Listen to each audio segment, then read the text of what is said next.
It's the Doug Gottlieb Show here on Fox Sports Radio, and he is a star beyond all stars here with the Chargers. He's Joey Bosa.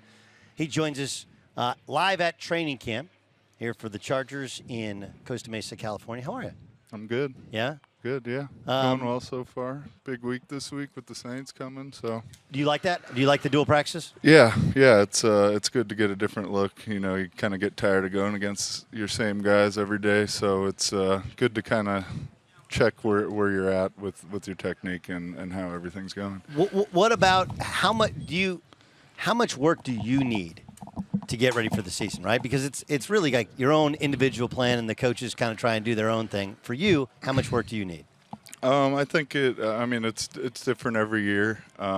Some camps you come in, there's always that period where you have to knock the rust off, but you know, you get your hands going. Some camps you start getting in rhythm a little bit faster, but I think this year it's really important to get these groins back in shape after, you know, the injury last year and all that time off from football this off season. So the main thing is just trying to get my body feeling good, ready to go, and we've had some great work the last few weeks. Obviously, and like full disclosure, we're like the national Charger fans, right? So we died 1,000 deaths just like you did in Jacksonville. Mm-hmm. How have you processed that? Yeah, I think we processed that a while ago. I had to obviously look back at the mistakes I made, mistakes we made as a team, know where you can do better, know what you have to work on, not only in your game but personally, how I can obviously control myself a bit better.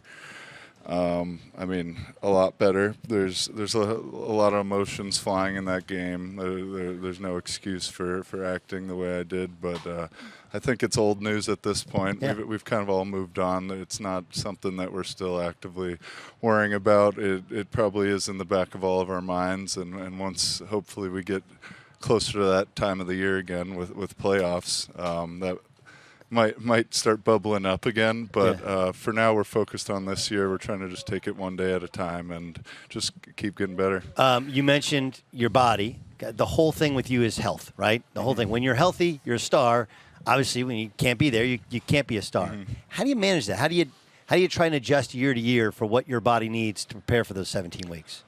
It's tough because you could obviously do everything right, and it's still such a hectic game, and there can be those freak accidents, freak injuries. But I'm feeling great, and just to be able to stay consistent like I was this off season, I'm feeling much better than I have over the last couple of years. So it's just something you learn as you go.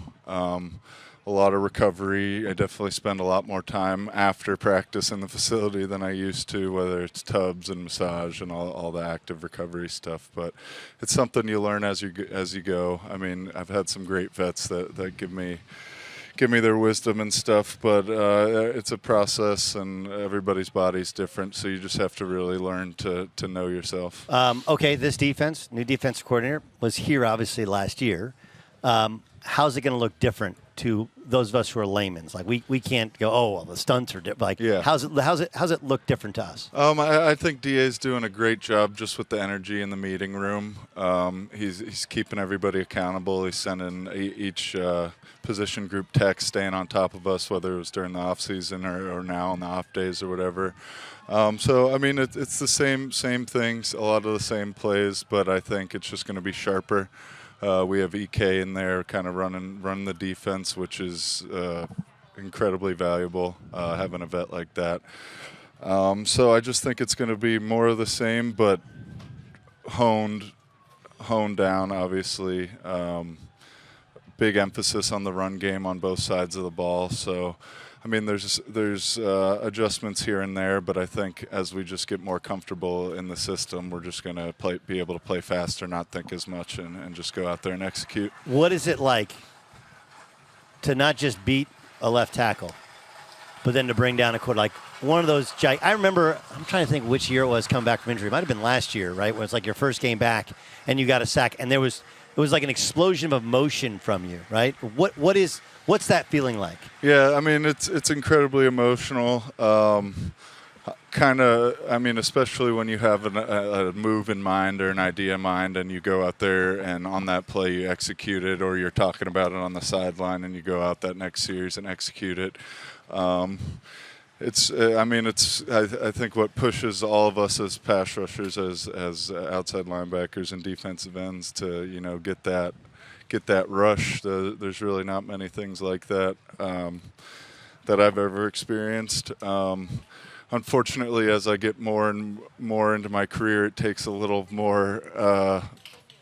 better plays to get me excited. So not the freebie sacks are getting me as riled up as maybe they used to, but there's nothing like beating the man in front of you, and especially getting the ball. Okay, so are there unwritten rules to sack celebrations, right? Like you can't celebrate when you're down a couple touchdowns. Can you not celebrate if you get a freebie, right?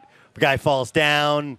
What are the unwritten rules that all you guys would go like, yeah, this is how it works? Yeah, I think it's different for everybody. I mean, you obviously see rookies out there making their first tackle, whatever it is. They're jumping up and down like they just won the Super Bowl, so that's funny to watch. But there really are no rules against celebrating. Maybe if you're down a few touchdowns, maybe you should just get back in lineup. But no, I think it's important to be having fun out there. So it's to be able to celebrate with your teammates, I think, is really important. You've been through the contract thing. Obviously, your brother's going through the contract thing in San Francisco. Mm-hmm. How much do you guys talk about, like, hey, advice with what he's going through? Yeah, I mean, I've given him some advice. I try to just let him do his own thing and not bug him about it too much. I know it's an intense process with a lot of stress, so. He's doing a great job just staying in shape. He's in unbelievable shape right now, as he kind of always is. But yeah, I'm just leaving him alone. I'm not texting him every day. Hey, any updates? Hey, any updates? I'll text him every few days or so. But other than that, I'm just seeing how he's doing. What do you think of your team? I mean, I think it's going really well. You don't want to you don't want to get ahead of yourself. Obviously, it's only the second, third week of camp now, but I don't know. I'm really excited with how we're looking, how we're trending, the way we compete every day, the way coach has structured practice to where it's like a game and we're really competing against each other. I think it's great so far, and I'm not too much. For me personally, I'm not too worried about how my body's feeling. I'm just able to come out, every day and compete and help the young guys. And, like I said, I don't want to get ahead of ourselves, but I'm feeling really good about it. All right, last thing. I think everybody knows that you've been, as you said, you've been putting a lot more time kind of in your body, groins and stuff, getting ready for the season. But pick up any hobbies in the off season? My hobbies kind of got put to the side for now. I was playing the guitar a lot, which is probably out there somewhere. Electric, acoustic? Electric. I have an acoustic as well that's just collecting dust right now. But I have a few more years to go, and anything that takes away from my preparation and, adds soreness and stress. But you can't sit there the whole day and just think football, right? I don't, but I could sit there and stare at a screen or something that's, a little less taxing on. Unfortunately, the silly things like that, when I'm spending a lot of time doing them, whether it's my neck or shoulder, can actually add soreness and mess up my workouts, which sucks. Okay, how about this? Everybody's watched that the quarterback documentary right on Netflix. How come? Well, you win. I'm gonna watch that. What? You haven't watched it? Me? I'm gonna watch a documentary on Mahomes. I don't know. For what? I don't know. Because at least it's some kind of football. There's 8 billion shows on TV. I know. You think I'm gonna go home and watch? Okay, how come there's no show on? You just watch famous interviews when you get home from work? Actually, the really good ones you do. Yeah. Yes, that's actually what. Okay, but how come there's nothing on against defense? Mahomes, but I mean, no, it's like I don't want to watch my rival, see how great he is. No, but there's also the Kirk Cousins. Like that's a different dude, right? Like Tuesdays, like I've heard that he comes across as a really good guy on there. He comes across as like a saint. Yeah. Like literally Tuesday. He goes for a walk with his wife for like an hour, doesn't talk football at all, and drops the kids. Totally, yes. Whittles things out of wood for people to like everything. Basket weaving. How come there's no show for defensive ends? Oh, man, we don't sell tickets. Yes, you do. No. Yes, you do. Maybe. Not as much as the QBs, though. Okay. It's fair I enough. don't know. Maybe if Netflix reaches out. Okay. Can you stay healthy this season, please? I'm going to try my best. Okay. Yes. We look forward to Yeah, seeing you. thank you. Thanks so much for joining us, Good Joey. talking.